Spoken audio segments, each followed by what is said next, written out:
Barangay Ginebra star player Scottie Thompson ginulat ang Jordan, tinalo pa ang mga sentro sa rebounding at CJ Perez World Cup mode ipinamalas kontra Jordan.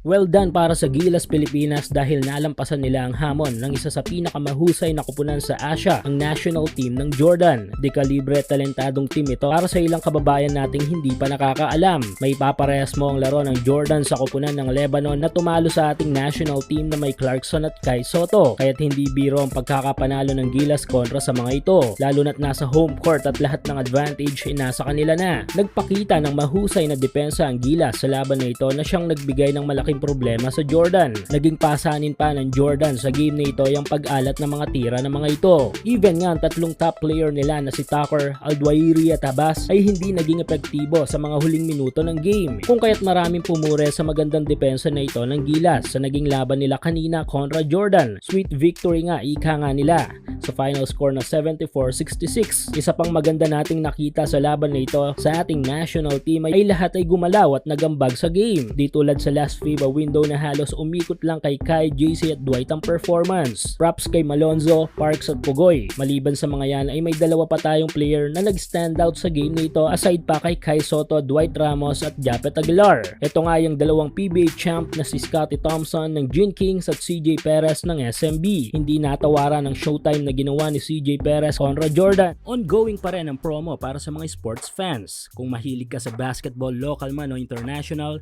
check mo ang comment section para sa full details at code na pwede mong gamitin.